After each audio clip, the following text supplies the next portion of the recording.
ഞങ്ങളും ക്രൂശിക്കപ്പെട്ട ക്രിസ്തുവിനെ പ്രസംഗിക്കുന്നു. ദൈവ തിരുനാമത്തിന് മഹത്വം ഉണ്ടാകട്ടെ. 133 സങ്കീർത്തനം. ഇതാ സഹോദരന്മാർ ഒത്തൊരുമിച്ച് വസിക്കുന്നത് എത്ര ശുഭവും എത്ര മനോഹരവുമാകുന്നു. അത് വസ്ത്രത്തിൻ്റെ വിളിമ്പിലേക്ക്, നീണ്ടുകിടക്കുന്ന താടിയിലേക്ക്, അഹരോൻ്റെ താടിയിലേക്ക് തന്നെ ഒഴുകുന്നതായി അവൻ്റെ തലയിലെ വിശേഷ തൈലം പോലെയും സിയോൻ പർവ്വതത്തിൽ പെയ്യുന്ന ഹെർമോന്യമഞ്ഞ് പോലെയും ആകുന്നു. അവിടെയല്ലോ യഹോവ അനുഗ്രഹവും ശാശ്വതമായുള്ള ജീവനും കൽപ്പിച്ചിരിക്കുന്നത്. സിയോൻ പർവ്വതത്തിൽ പെയ്യുന്ന ഹെർമോന്യമഞ്ഞ് പോലെയാകുന്നു. സിയോൻ പർവ്വതം, അതിനുള്ള മറ്റൊരു പേരാണ് ഹെർമോൻ പർവ്വതം. നാം പർവ്വതങ്ങളെക്കുറിച്ച് ചിന്തിച്ചു വരികയായിരുന്നു. പർവ്വതങ്ങൾ, ഓരോ പർവ്വതങ്ങളെക്കുറിച്ചും നാം വിശദമായും വിശാലമായും പഠിക്കാൻ ഉത്സാഹിക്കുകയായിരുന്നു. പർവ്വതങ്ങൾ, ഒന്നാമത് നാം കാൽവറി മലയെക്കുറിച്ച് ചിന്തിച്ചു. കാൽവറി മല, കാൽവറി. രണ്ടാമത് നാം ചിന്തിച്ചു മോറിയ മല. മൂന്നാമത് നാം ചിന്തിച്ചു ഹോരേബ് പർവ്വതം, സീനായി മല, ഹോരേബ് അല്ലെങ്കിൽ സീനായി. നാലാമത് ഒലിവ് മലയെക്കുറിച്ച്, ഒലിവ് പർവ്വതത്തെക്കുറിച്ച് ചിന്തിച്ചു. അഞ്ചാമത് താബോർ മലയെക്കുറിച്ച് ചിന്തിച്ചു, മർറൂ മല, താബോർ മല. ആറാമത് നെബോ പർവ്വതത്തെക്കുറിച്ച് നാം ചിന്തിച്ചു. ഏഴാമത് ഏദൻ തോട്ടം സ്ഥിതി ചെയ്യുന്ന ഏദൻ പർവ്വതത്തെക്കുറിച്ച് നാം ചിന്തിച്ചു. എട്ടാമത് പെട്ടകമുറച്ച അറാറാത്ത് പർവ്വതത്തെക്കുറിച്ച് നാം പഠിക്കുകയുണ്ടായി. ഒൻപതാമത് അഹരോൻ മൃതിയടഞ്ഞ ഹോർ പർവ്വതത്തെക്കുറിച്ച് നാം ധ്യാനിച്ചു. പത്താമത് ബാശാൻ പർവ്വതത്തെക്കുറിച്ച് നാം കഴിഞ്ഞ പ്രാവശ്യം ധ്യാനിക്കുകയുണ്ടായി. ബാശാൻ പർവ്വതം കൊടുമുടികളേറിയ പർവ്വതമാകുന്നു. അല്ലയോ കൊടുമുടികളേറിയ പർവ്വതങ്ങളെ, യഹോ വസിപ്പാനിശ്ചയിച്ചിരിക്കുന്ന പർവ്വതത്തെ നിങ്ങൾ സ്പർദ്ധിച്ചു നോക്കുന്നത് എന്ത്? ദൈവം വസിപ്പാനിച്ഛിക്കുന്ന പർവ്വതം സിയോൻ പർവ്വതമാകുന്നു. അത് ഹെർമോൻ പർവ്വതമാകുന്നു. കൊടുമുടികളേറെയുണ്ടെങ്കിലും ദൈവം വസിപ്പാൻ ഇച്ഛിക്കുന്ന പർവ്വതത്തിൽ സ്പർദ്ധയോടെ നോക്കുകയാണ് ബാശാൻ പർവ്വതം. മനുഷ്യ പ്രകൃതത്തിൻ്റെ പ്രതീകാത്മകമായ ആവിഷ്കരണമാണ്, ചിത്രീകരണമാണ് നാം അവിടെ കാണുന്നത്. മനുഷ്യപ്രകൃതം, അസൂയ പൂണ്ട് ജീവിക്കുന്ന മനുഷ്യൻ്റെ സ്വഭാവം. ബാശാൻ പർവ്വതം, ബാശാൻ പർവ്വതം അതൊരു മലയാണ്, അതിന് അസൂയയില്ല. പക്ഷേ മനുഷ്യൻ്റെ പ്രകൃതിയിലേക്ക് വിരൽ ചൂണ്ടിക്കൊണ്ട് നിത്യനായ ദൈവം ബാശാൻ പർവ്വതത്തെ ഉദാഹരിച്ചുകൊണ്ട് പറയുന്ന ഗൗരവമേറിയ ഒരു താക്കീതാണ്, ദൈവം വസിപ്പാനിച്ഛിക്കുന്ന പർവ്വതത്തെ നിങ്ങൾ അസൂയയോടെ നോക്കരുത്, നിങ്ങൾ സ്പർദ്ധയോടെ നോക്കരുത്. നിങ്ങൾ കേവലം മാനുഷികരായി തീരരുത്, നിങ്ങൾ ദൈവീകരായി തീരണം. മാനുഷികരായി തീരരുത്, ദൈവീകരായി തീരണം. ഭൗതികരായി ഇരിക്കരുത്, നിങ്ങൾ ആത്മീയരായി തീരണം. ദൈവത്തിന് സ്തുതി. ആത്മീയരാകുക, ആത്മീയരായി തീരുക, അതൊരു വലിയ പദവിയാണ്, അതൊരു ഭാഗ്യമാണ്. തീർച്ചയായും നാം എല്ലാം കൊതിക്കേണ്ടതാണ്. ആത്മീയരാകുക, ആത്മമയരായി തീരുക, ആത്മപൂർണരായി തീരുക, ആത്മനിറവുള്ളവരായി തീരുക, ആത്മാവിൻ്റെ അഭിഷേകം പ്രാപിക്കുക. വ്യക്തി വൈരാഗ്യങ്ങളില്ല അവിടെ, അവിടെ മുൻവിധികളില്ല, അവിടെ മുൻധാരണകളില്ല, പ്രിക്കൺസീവ്ഡ് നോഷൻസ്, പ്രജുഡിസസ് ഇല്ല, അവിടെ ഇല്ല. അവിടെ സ്നേഹം മാത്രം, അവിടെ ദയാവായ്പ് മാത്രം, അവിടെ എല്ലാവരെയും ആദരിക്കുന്ന പ്രകൃതം മാത്രം. സ്വന്തം അഭിപ്രായത്തോട് യോജിക്കാത്തവരെ പോലും ആദരിക്കുകയും ബഹുമാനിക്കുകയും അവരെയും അംഗീകരിക്കുകയും ചെയ്യുന്ന പ്രകൃതം മാത്രം. എല്ലാവരെയും സ്നേഹിക്കുന്ന പ്രകൃതം. കർത്താവേ, ആ പ്രകൃതം ഞങ്ങൾക്ക് തരണമേ. നമുക്ക് പ്രാർത്ഥിക്കണം. അത് ഗൗരവമേറിയ ഒരു കാര്യമാണത്. ഇന്ന് നാം ചിന്തിക്കാൻ പോകുന്നത് ഹെർമോൻ പർവ്വതത്തെക്കുറിച്ചാണ്. ഹെർമോൻ പർവ്വതം, ഹെർമോൻ പർവ്വതം അത് സിയോൻ പർവ്വതമാണ്. യെരൂസലേമിനെ തന്നെയാണ് കുറിക്കുന്നത്. യെരൂസലേം മലയെയാണ് കുറിക്കുന്നത്.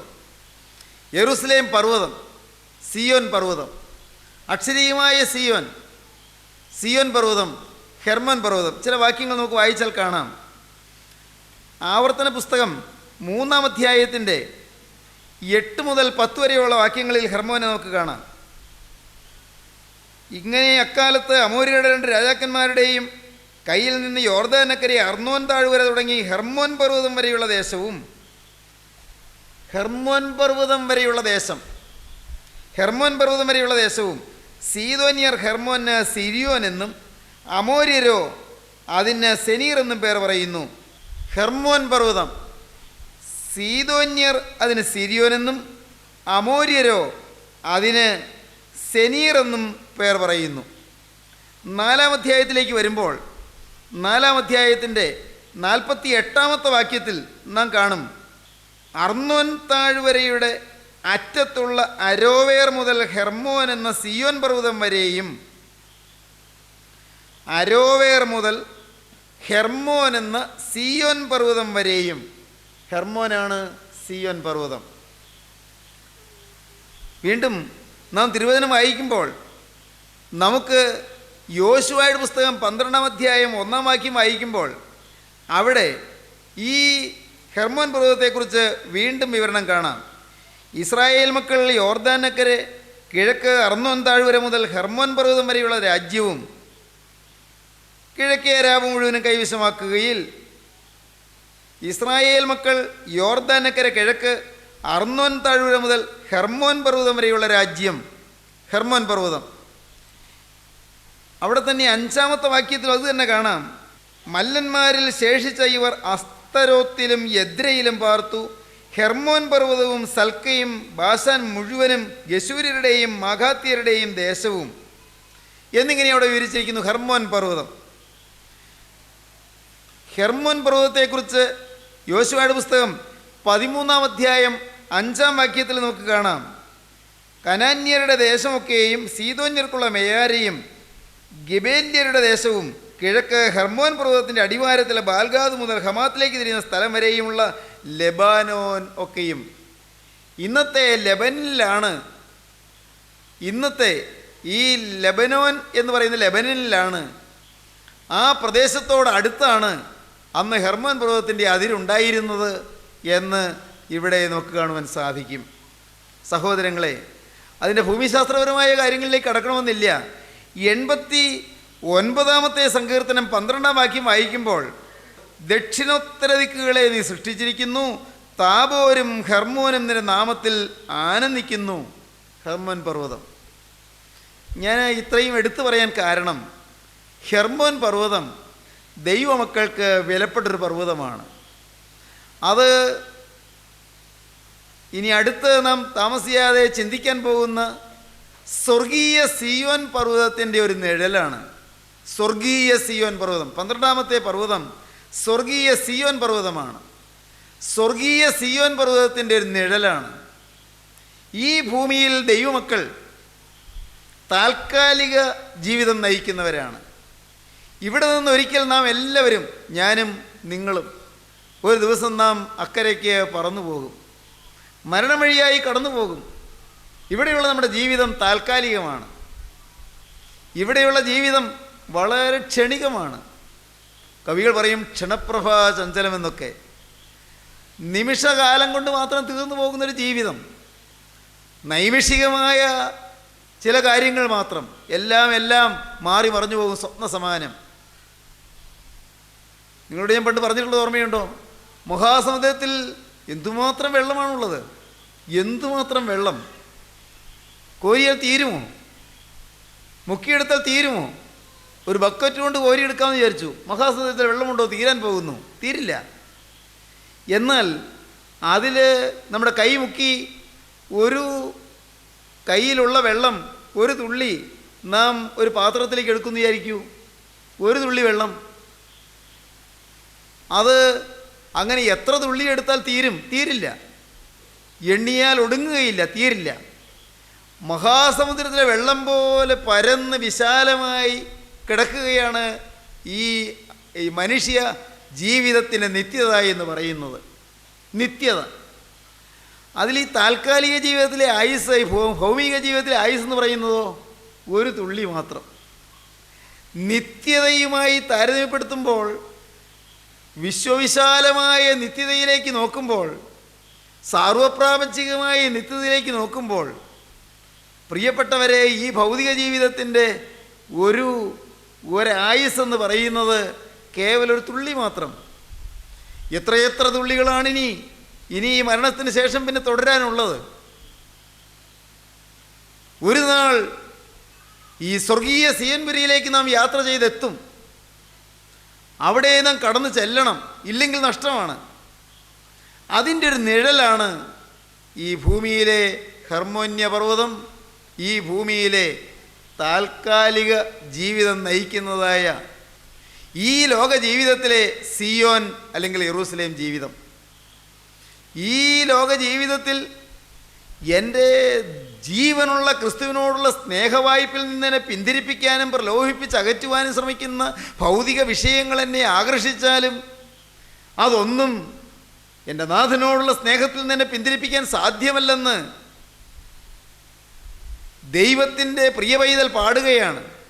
ഈ ഭൗതിക ജീവിതത്തിൽ, ഈ ലോക ജീവിതത്തിലെ സുഖങ്ങളും സൗകര്യങ്ങളും വെറിക്കൂത്തുകളും ഇമ്പങ്ങളും സുഖലാലസകളും എന്നെ മാടി വിളിച്ചാലും, ഭൗതികമായ ഇമ്പങ്ങൾ എന്നെ ക്ഷണിച്ചാലും, ലോകത്തിലെ സന്തോഷങ്ങളും സുഖങ്ങളും എന്നെ പ്രലോഭിപ്പിച്ചാലും, എൻ്റെ നാഥ നിന്നുള്ള സ്നേഹത്തിൽ നിന്ന് എന്നെ വേർതിരിപ്പാൻ ആർക്കും കഴിയുകയില്ല. ദൈവത്തിന് സ്തോത്രം. മണ്ണെ പ്രതി ഞാൻ മാണിക്യം വെടിയുകയില്ല, മണ്ണെ പ്രതി മാണിക്യം വെടിയുകയില്ല. നിത്യജീവൻ്റെ സൗഭാഗ്യ സമ്പത്ത് ഞാൻ വെടിയുകയില്ല, നിത്യജീവൻ്റെ സൗഭാഗ്യം നഷ്ടപ്പെടുത്തുകയില്ല. ദൈവജനമേ, ഈ ഒരു ഉറപ്പാണ് നമ്മുടെ ക്രിസ്തീയ ജീവിതത്തിൻ്റെ കാതൽ. ഏതെല്ലാം സാഹചര്യങ്ങൾ വന്നാലും, എന്തെല്ലാം ചുറ്റുപാടുകൾ വന്നാലും, ഏതെല്ലാം പ്രലോഭനങ്ങൾ വന്നാലും, നാഥ എൻ്റെ യേശുവേ, നാഥ നിന്നെ ദുഃഖിപ്പിക്കുന്നതൊന്നും എൻ്റെ ജീവിതത്തിൽ വരികയില്ല. എൻ്റെ നാഥനെ പ്രസാദിപ്പിക്കുന്ന ഒരു ജീവിതം ഞാൻ നയിക്കും. എനിക്ക് വേണ്ടി ക്രൂസിൽ മരിച്ച രക്ഷക, എനിക്ക് വേണ്ടി തിരുരക്തം ചിന്തിയ ഉടയവനെ, ഈ ലോകത്തിലെ യാതൊരു കാര്യവും നിന്നിൽ നിന്ന് നിന്നെ അകറ്റാൻ ഞാൻ സമ്മതിക്കുകയില്ല. മണ്ണെ പ്രതി ഞാൻ മാണിക്യം വെടിയുകയില്ല. നിശ്ചയം നാഥ, ഞാൻ നിന്നോട് ചേർന്ന് അന്ത്യത്തോളം നിൽക്കും. ദൈവത്തിന് സ്തോത്രം. ദൈവത്തിൻ്റെ വലിയ നാമം മഹത്വപ്പെടട്ടെ. സഹോദരീ സഹോദരങ്ങളെ,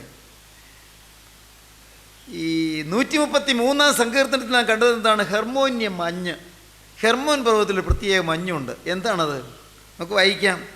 ഇതാ സഹോദരന്മാർ ഒത്തൊരുമിച്ച് വസിക്കുന്നത് എത്ര ശുഭവും എത്ര മനോഹരവുമാകുന്നു. അത് വസ്ത്രത്തിൻ്റെ വിളിമ്പിലേക്ക് നീണ്ടുകിടക്കുന്ന താടിയിലേക്ക്, അഹരോൻ്റെ താടിയിലേക്ക് തന്നെ ഒഴുകുന്നതായി അവൻ്റെ തലയിലെ വിശേഷ തൈലം പോലെയും സിയോൻ പർവ്വതത്തിൽ പെയ്യുന്ന ഹെർമോന്യ മഞ്ഞ് പോലെയുമാകുന്നു. അവിടെയല്ലോ യഹോവ അനുഗ്രഹവും ശാശ്വതമായുള്ള ജീവനും കൽപ്പിച്ചിരിക്കുന്നത്. ഐക്യം, സ്നേഹം, അവിടെയാണ് അനുഗ്രഹം. ഐക്യം, സ്നേഹം, ഒരു മനസ്സ്, ഹാർമണി, അവിടെയാണ് ശാശ്വതമായ ജീവൻ, നിത്യജീവൻ. ദൈവത്തിന് സ്തോത്രം. ദൈവമക്കളെ, ഒന്ന് ചിന്തിക്കൂ. എൻ്റെ ജീവിതത്തിൽ, എൻ്റെ കുടുംബത്തിൽ എനിക്ക് ഐക്യം പുലർത്താൻ പറ്റുന്നുണ്ടോ? എൻ്റെ ഭർത്താവിനോട് വിശ്വസ്ത പുലർത്താൻ പറ്റുന്നുണ്ടോ? എൻ്റെ ഭാര്യയോട് സ്നേഹത്തോടെ ആർദ്രതയോടെ പെരുമാറാൻ എനിക്ക് കഴിയുന്നുണ്ടോ? എൻ്റെ മക്കളെ എനിക്ക് വാത്സല്യത്തോടെ വീക്ഷിക്കാൻ പറ്റുന്നുണ്ടോ? എൻ്റെ ദൈവമേ, എൻ്റെ മാതാപിതാക്കളോട് ബഹുമാനത്തോടെ ആദരവോടെ സ്നേഹത്തോടെ എനിക്ക് പെരുമാറാൻ സംസാരിപ്പാൻ കഴിയുന്നുണ്ടോ? എൻ്റെ ജോലി സ്ഥലത്ത് വിശ്വസ്തയോടെ നിൽക്കാൻ എനിക്ക് കഴിയുന്നുണ്ടോ? കൂടെ ജോലി ചെയ്യുന്നവർക്ക് ഉള്ളിൽ വേദന വരാതെ കഴിവുള്ള സഹായം ചെയ്തുകൊണ്ട് ജീവിക്കാൻ എനിക്ക് കഴിയുന്നുണ്ടോ? എൻ്റെ കർത്താവേ, എൻ്റെ ജീവിതം എങ്ങനെയാണ്? സ്നേഹം. എന്താണ് പറഞ്ഞത്? ഇതാ സഹോദരന്മാർ ഒത്തൊരുമിച്ച് വസിക്കുന്നത് എത്ര ശുഭവും എത്ര മനോഹരവുമാകുന്നു. പ്രിയപ്പെട്ടവരെ, നിങ്ങൾ ദയവായി ചിന്തിക്കണമേ. നിങ്ങളുടെ ജീവിതത്തിൽ ഒത്തൊരുമിച്ച്, ഉള്ളൊരുമിച്ച്, ഹൃദയം പറ്റിച്ചേർന്ന് നിൽക്കാൻ കഴിയുന്നുണ്ടോ? ഇതാ സഹോദരന്മാർ ഒത്തൊരുമിച്ച് വസിക്കുന്നത് എത്ര ശുഭവും എത്ര മനോഹരവുമാകുന്നു. ദൈവത്തിന് സ്തോത്രം. ഒരു ഹൃദയം, ഒരു മനസ്സ്, ഒരു ചിന്ത, സ്നേഹത്തിൽ ഐക്യത്തിൻ്റെ ദാർഢ്യം. ഞാൻ ആദ്യം പറഞ്ഞില്ലേ, ഓരോരുത്തൻ തന്നേക്കാൾ ശ്രേഷ്ഠനായി മറ്റുള്ളവരെ എണ്ണിക്കൊള്ളുവീൻ. ഓരോരുത്തൻ മറ്റുള്ളവനെ തന്നേക്കാൾ ശ്രേഷ്ഠനായി എണ്ണിക്കൊള്ളുക. ഓരോരുത്തൻ സ്വന്തം ഗുണമല്ല മറ്റുള്ളവൻ്റെ ഗുണവും കൂടെ നോക്കണം. ഇതെല്ലാം പ്രസംഗത്തിൻ്റെ ശൈലിയിൽ നിന്നാൽ മതിയോ? എൻ്റെ സ്നേഹിതരെ, നിങ്ങൾ ചിന്തിക്കൂ. നമ്മുടെ ജീവിതത്തിൻ്റെ ഒരു ഏടായി മാറണ്ടേ? ജീവിതത്തിൻ്റെ ഒരു പേജായി തീരണ്ടേ? ജീവിതത്തിൻ്റെ ഒരു ഭാഗമായി തീരണ്ടേ? ജീവിതത്തിൽ നമുക്ക് സ്നേഹിക്കാൻ കഴിയുന്നുണ്ടോ? പ്രിയപ്പെട്ടവരെ, ഭാര്യയെ സ്നേഹിക്കാത്തവർ ഈ വാക്കുകളെ കേൾക്കുന്നുണ്ടോ? ഭാര്യയെ ദ്വേഷിക്കുന്നവർ, ആ സാധു സ്ത്രീയെ മർദ്ദിക്കുന്നവർ, ആ നിരപരാധിയായ സ്ത്രീയെ വേദനിപ്പിക്കുന്നവർ, മുള്ളുവാക്കുകൊണ്ട് കുത്തി മുറിപ്പെടുത്തുന്നവർ, അവളുടെ ഹൃദയത്തെ നൊമ്പരപ്പെടുത്തുന്നവർ, അവളുടെ അഭിമാനത്തെ വ്രണപ്പെടുത്തുന്നവർ, ഭാര്യയുടെ സ്വന്തത്തിൽപ്പെട്ടവരെ വേദനിപ്പിക്കുന്നവർ, അവരെ തുച്ഛീകരിക്കുന്നവർ, അവരെ പുച്ഛിക്കുന്നവർ, അവരെ പരിഹസിക്കുന്നവർ, അവരെ തിരസ്കരിക്കുന്നവർ. ഒപ്പം പറയട്ടെ, ഭർത്താവിനെ ബഹുമാനിക്കുന്നുണ്ടോ? ഭർത്താവിനെ കരുതുന്നുണ്ടോ? ഭർത്താവിനെ സ്നേഹിക്കുന്നുണ്ടോ? ഭർത്താവിന് കീഴ്പ്പെട്ടിരിക്കുന്നുണ്ടോ? മുമ്പൊരിക്കൽ പറഞ്ഞതൊന്നുകൂടി പറയട്ടെ, ഭാര്യ ഭർത്താവിനെ അനുസരിക്കണം, ഭാര്യ ഭർത്താവിനെ കീഴ്പ്പെടണം, ഭാര്യ ഭർത്താവിനെ ഭയപ്പെടണം. എഫെസ്യ ലേഖനം 5-ാം അധ്യായവും 1 പത്രോസ് 3-ാം അധ്യായവും വായിക്കുമ്പോൾ കാണാം, ഭാര്യ ഭർത്താവിനെ അനുസരിക്കണം, ഭാര്യ ഭർത്താവിന് കീഴ്പ്പെടണം, ഭാര്യ ഭർത്താവിനെ ഭയപ്പെടണം. ഭർത്താവ് ഭാര്യയെ സ്നേഹിക്കണം, ഭർത്താവ് ഭാര്യയെ കരുതണം, ഭർത്താവ് ഭാര്യയെ ബഹുമാനിക്കണം. ഉണ്ടോ? ഇത് നമ്മുടെ കുടുംബജീവിതത്തിൽ പാലിക്കാൻ പറ്റുന്നുണ്ടോ? സ്നേഹിതരെ, ഞാൻ നിങ്ങളോട് പറയട്ടെ, നമ്മുടെ കൊച്ചു കുടുംബം കൊച്ചു കൊച്ചു സ്വർഗമായി തീരണം. അവിടെ സ്നേഹമുണ്ടെങ്കിൽ സ്വർഗമായി. അവിടെ സ്നേഹം, അവിടെ ഐക്യം. ആരും ആരെയേക്കാൾ വലിയവരല്ല, ആരും ആരെയേക്കാൾ ചെറിയവരുമല്ല. പരസ്പരം ആദരിക്കാൻ കഴിയുന്നു, പരസ്പരം ബഹുമാനിക്കാൻ കഴിയുന്നു, പരസ്പരം കരുതാൻ കഴിയുന്നു, പരസ്പരം കീഴ്പ്പെടാൻ കഴിയുന്നു, പരസ്പരം ക്ഷമിക്കാൻ കഴിയുന്നു, പരസ്പരം വിട്ടുവീഴ്ച ചെയ്യാൻ കഴിയുന്നു. അതല്ലയോ ക്രിസ്തീയ ജീവിതം? അതല്ലയോ നമ്മുടെ ജീവിതത്തിൽ നാം അനുവർത്തിക്കേണ്ടത്? അതില്ലെങ്കിൽ ക്രിസ്തീയ ജീവിതം തകർന്നില്ലേ? ഇല്ലെങ്കിൽ നിത്യത കിട്ടുകയില്ല. കാരണം പറയുന്നു, അവിടെയല്ലോ യഹോവ അനുഗ്രഹവും ശാശ്വതമായുള്ള ജീവനും കൽപ്പിച്ചിരിക്കുന്നത്. സ്നേഹമുള്ള ഇടത്ത്, ഐക്യമുള്ള ഇടത്ത് ജീവനുണ്ട്, ശാശ്വതമായ ജീവൻ, നിത്യജീവൻ, എവർലാസ്റ്റിംഗ് ലൈഫ്. നിത്യജീവൻ അവിടെയുണ്ട്. അവിടെ യഹോവയുടെ അനുഗ്രഹമുണ്ട്. ദൈവത്തിൻ്റെ വലിയ നാമം മഹത്വപ്പെടട്ടെ. ഒരു നേരത്തെ ആഹാരമില്ലെങ്കിലെന്ത്? വലിയ രുചികരമായ കറിയോ വിഭവങ്ങളോ ഇല്ലെങ്കിലെന്ത്? വലിയ പലഹാരങ്ങളൊന്നും ഇല്ലെങ്കിലെന്ത്? എല്ലാ നേരവും സുഭിക്ഷമായി കഴിക്കാനുള്ള മാർഗം ഇല്ലെങ്കിലെന്ത്? പൈസയ്ക്ക് ഞെരുക്കമാണെങ്കിലെന്ത്? തടത്തിൽ പൊറുതി മുട്ടുന്നെങ്കിലെന്ത്? ദൈവത്തിന് സ്തോത്രം. സ്നേഹമുണ്ടെങ്കിൽ എല്ലാറ്റിനും പരിഹാരമല്ലേ? സ്നേഹിതരെ, നിങ്ങൾ ചിന്തിക്കൂ. എൻ്റെ ബഹുമാന്യ സഹോദരങ്ങളെ, നിങ്ങളൊന്ന് സ്വയം ശോധന ചെയ്യൂ. സ്നേഹമുണ്ടെങ്കിൽ അവിടെ സ്വർഗമല്ലേ? ഒരു ഹൃദയമായി എല്ലാവരും ചേർന്നുള്ളൊരു ജീവിതം, സഹോദരങ്ങൾ പരസ്പരം ഭിന്നിക്കാതെ കഴിയുന്ന ജീവിതം, വീട്ടുകാരിണങ്ങിക്കഴിയുന്ന ജീവിതം, ചാർച്ചക്കാരും വേഴ്ചക്കാരും ബന്ധക്കാരും സ്വന്തക്കാരും എല്ലാം ഒരുമിച്ച് കഴിയുന്ന ജീവിതം, അയൽക്കാരെല്ലാമായി ശാന്തതയിലും സ്നേഹത്തിലും സൗമ്യതയിലും വിട്ടുവീഴ്ച മനോഭാവത്തിലും കഴിയുന്ന ജീവിതം, പ്രിയപ്പെട്ടവരെ ഒരുമിച്ച് ജോലി ചെയ്യുന്നവർ ഒരു ഹൃദയത്തോടെ ജോലി ചെയ്യുന്ന ജീവിതം. സ്വപ്നം കണ്ടാൽ മതിയോ? ഇത് നമ്മുടെ ജീവിതത്തിലാകണ്ടേ? നമുക്കത് തുടങ്ങണ്ടേ? മറ്റവൻ തുടങ്ങാൻ ഇപ്പോൾ കാക്കണ്ട. ഞാനത് തുടങ്ങും, നിങ്ങൾക്ക് തീരുമാനിക്കാം. എൻ്റെ ഭാര്യ അത് തുടങ്ങാൻ നിങ്ങൾ ആഗ്രഹിക്കേണ്ട, ഞാനത് ആരംഭിച്ചിരിക്കും. എൻ്റെ ഭർത്താവ് അങ്ങനെ തുടങ്ങട്ടെ എന്ന് നിങ്ങൾ വിചാരിക്കേണ്ട, ഞാൻ അത് എന്നിൽ ആരംഭിക്കും. ദൈവത്തിന് സ്തോത്രം. നിങ്ങളെന്ത് പറയുന്നു? ഇതാ സഹോദരന്മാർ ഒത്തൊരുമിച്ച് വസിക്കുന്നത് എത്ര ശുഭവും എത്ര മനോഹരവുമാകുന്നു. അത് വസ്ത്രത്തിൻ്റെ വിളിമ്പിലേക്ക് നീണ്ടു കിടക്കുന്ന താടിയിലേക്ക്, അഹരോൻ്റെ താടിയിലേക്ക് തന്നെ ഒഴുകുന്നതായി. അവൻ്റെ തലയിലെ വിശേഷത ഇലം പോലെയും സിയോൻ പർവ്വതത്തിൽ പെയ്യുന്ന ഹെർമോന്യ മഞ്ഞ് പോലെയുമാകുന്നു. ഹെർമോൻ, സിയോൻ പർവ്വതം, ഹെർമോൻ, യെറൂസലേം, അത് സ്നേഹത്തിൻ്റെ പര്യായമാണ്, ഐക്യത്തിൻ്റെ പര്യായമാണ്. ഈ വാക്കുകളെ കേട്ടുകൊണ്ടിരിക്കുമ്പോൾ എൻ്റെ ബഹുമാന്യ സുഹൃത്തുക്കളെ, നിങ്ങളൊന്ന് ചിന്തിക്കൂ. എൻ്റെ ജീവിതത്തിൽ സ്നേഹം എത്ര കണ്ടുണ്ട്? കർത്താവ് പഠിപ്പിച്ച കൽപ്പന പരസ്പരം സ്നേഹിപ്പീനെന്നാണ്. ഞാൻ നിങ്ങളെ സ്നേഹിച്ചതുപോലെ നിങ്ങൾ അന്യോന്യം സ്നേഹിപ്പീൻ. നിങ്ങൾ അന്യോന്യം സ്നേഹിപ്പീനെന്ന് പുതിയൊരു കൽപ്പന ഞാൻ നിങ്ങൾക്ക് തരുന്നു. ഞാനെന്ന് നിങ്ങളെ സ്നേഹിച്ചതുപോലെ തന്നെ നിങ്ങൾക്ക് തമ്മിൽ സ്നേഹമുണ്ടെങ്കിൽ നിങ്ങൾ എൻ്റെ ശിഷ്യന്മാരെന്ന് എല്ലാവരും അറിയും. ഇന്നത്തെ ക്രൈസ്തവ സഭകൾ ലജ്ജിക്കണ്ടേ? ഇന്നത്തെ ക്രിസ്തീയ സമൂഹങ്ങൾ ലജ്ജിക്കണ്ടേ? ഇന്നത്തെ സമുദായങ്ങൾ ലജ്ജിക്കണ്ടേ? വർഗസമരങ്ങൾക്ക് ആവശ്യമുണ്ടോ? മതമൈത്രിയല്ലേ ഇന്ന് വേണ്ടത്? സമുദായ സൗഹാർദ്ദമല്ലേ ഇന്നത്തെ അത്യാവശ്യം?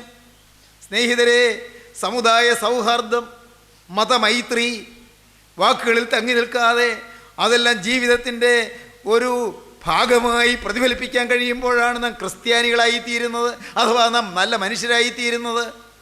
മനുഷ്യരായിത്തീരുക, സംസ്കാര ഭദ്രതയുള്ളൊരു തലമുറയായി നമുക്ക് എഴുന്നേൽക്കാം. ദൈവത്തിൻ്റെ വലിയ നാമം മഹത്വപ്പെടട്ടെ. കുരിശ് വരയ്ക്കാം, അത് എളുപ്പമാണ്. നമസ്കാരം ചൊല്ലാം, എളുപ്പമാണ്. ഗീതങ്ങൾ മലയാളത്തിൽ സുറിയാനിയിൽ ചൊല്ലാം, ഈ എളുപ്പം തന്നെയാണ്. ദൈവത്തിന് സ്തോത്രം. ദൈവമക്കളെ, ഞാൻ അല്പം ഗൗരവമായി പറയട്ടെ, പക്ഷേ സ്നേഹിക്കാൻ പ്രയാസമാണ്. സ്നേഹം ക്രിസ്തുവിനെ ഉൾക്കൊള്ളുന്നതാണ്. ക്രിസ്തുവാണ് സ്നേഹം. ദൈവം സ്നേഹമാണ്. ക്രിസ്തു നിങ്ങൾ വസിക്കുന്നുണ്ടെങ്കിൽ നിങ്ങൾ സ്നേഹമുള്ളവരായി തീരും. എൻ്റെ സഹോദരി സഹോദരങ്ങളെ, ക്രിസ്തു നിങ്ങൾ വസിക്കുന്നുണ്ടോ? നിങ്ങൾക്ക് കണ്ണടച്ച് ക്ഷമിക്കാൻ കഴിയുന്നുണ്ടോ? കുടുംബത്തിൽ അത് തുടങ്ങട്ടെ, സ്വന്തം കുടുംബത്തിൽ തുടങ്ങട്ടെ, നിങ്ങളുടെ വ്യക്തി ജീവിതത്തിൽ തുടങ്ങട്ടെ, അത് സമൂഹത്തിലേക്ക് വ്യാപിക്കട്ടെ. നിങ്ങൾ സമൂഹത്തിൽ ദീപസ്തംഭമായി പ്രശോഭിക്കും. നിങ്ങൾ മൂലം അനേകർ അനുഗ്രഹിക്കപ്പെടും. എല്ലാവരും ശരിയാകാൻ നിങ്ങൾക്കാക്കണ്ട. സാധിക്കുമോ? എന്നാൽ എന്ത് സാധിക്കും? നിങ്ങൾ നോക്കൂ, നിങ്ങളെ തന്നെ സമർപ്പിക്കൂ. അതിനുള്ള മാതൃക ക്രൂസിൽ കാണാം. നമുക്ക് ക്രൂസിലേക്കൊന്ന് നോക്കാം. ക്രൂസിൻ്റെ മാതൃക ഒന്ന് കാണാം. ക്രൂസിലെ യേശു കൈകൾ രണ്ടും ആണിയടിച്ച് തകർന്ന്, കാൽ രണ്ടും ആണിയടിച്ച് തകർന്ന്, തൻ്റെ തങ്കത്തിരുവിലാവിൽ കുന്തം കൊണ്ട് കുത്തി ചോരയും നീരും ഒഴുക്കി, പുറൊഴുചാല് പോലെ കീറി, മുഖത്ത് തുപ്പലേറ്റ്, കന്നത്തടിയേറ്റ് അങ്ങനെ കിടക്കുമ്പോൾ അവിടുന്ന് പ്രാർത്ഥിക്കുന്നു, കരഞ്ഞുകൊണ്ട് പറയുന്നു, പിതാവേ, ഇവർ ചെയ്യുന്നതിനത് എന്നിവരറിയായികയാൽ ഇവരോട് ക്ഷമിക്കണമേ. എൻ്റെ ബഹുമാന്യ സ്നേഹിതരെ, നമുക്ക് ഈ സ്നേഹത്തിൻ്റെ പാഠം ഉൾക്കൊള്ളാം. ഏത് മതത്തിൽപ്പെട്ടവരാണെങ്കിലും, ഏത് സമുദായത്തിൽപ്പെട്ടവരാണെങ്കിലും, ഏത് സഭയിൽപ്പെട്ടവരാണെങ്കിലും, സഹോദരങ്ങളെ, നിങ്ങൾ ഏതെല്ലാം ജീവിത മേഖലകളിൽ നിൽക്കുന്നവരാണെങ്കിലും, ഇന്ന് ഈ സമയത്ത് നിങ്ങൾ ഒരു നിമിഷം ചിന്തിക്കൂ, യേശുവേ, ക്രൂസിൽ നീ കാണിച്ച സ്നേഹത്തിൻ്റെ മാതൃകയിൽ ഒരു പുതിയ ജീവിതം ഞാനിത് ആരംഭിക്കുന്നു. കുരിശിൻ്റെ പാതയിലൂടെ മുന്നോട്ട് പോകാൻ ഞാനിതാ ഒരുങ്ങുന്നു. എന്നെ തന്നെ കുരിശിൻ ചുവട്ടിൽ ഞാൻ അർപ്പണം ചെയ്യുന്നു. എന്നിൽ കനിയണമേ. എൻ്റെ കഴിഞ്ഞകാല ജീവിതത്തിലെ കൊടും ചെയ്തികളെ ക്ഷമിക്കണമേ, പാപങ്ങൾ പൊറുക്കണമേ. ഒരു പുതിയ ജീവിതം ഞാനിതാ തീരുമാനിക്കുന്നു. എന്നെ നീ സ്വീകരിക്കണമേ. നമുക്ക് പ്രാർത്ഥിക്കാം. കരുണയുള്ള കർത്താവേ, ജീവനുള്ള ദൈവമേ, ഈ മനോഹരമായ സമയത്തിനായി സ്തോത്രം. നിന്റെ പ്രിയ മക്കളെ അനുഗ്രഹിക്കണമേ. വചനം കേട്ട എല്ലാവരുടെ മേലും സ്നേഹത്തിൻ്റെ ആത്മാവിനെ പകരണമേ. വചനം കേട്ട എല്ലാവരുടെ മേലും ശാന്തിയുടെയും സമാധാനത്തിൻ്റെ ആത്മാവിനെ പകരണമേ. വിദ്വേഷത്തെയും വൈരാഗ്യത്തെയും സ്പർദ്ധയെയും നീരസത്തെയും കയ്പിനെയും അകറ്റണമേ. പകയെയും വിദ്വേഷത്തെയും ദൂരീകരിക്കണമേ. സ്നേഹം പുലരണമേ, സ്നേഹം വളരണമേ. സ്നേഹത്തിലുള്ള ഞങ്ങളെ യോഗ്യരാക്കണമേ. ശാപദോഷങ്ങൾ മാറ്റണമേ, രോഗബാധകൾ നീക്കണമേ. പൈശാചിക കൊടും ചെയ്തികളിൽ ഞങ്ങൾക്ക് മോചനം തരണമേ. തിരുനാമം മഹത്വപ്പെടുത്തണമേ. യേശു ക്രിസ്തുവിന്റെ ജയകരമായ നാമത്തിൽ തന്നെ. ആമീൻ.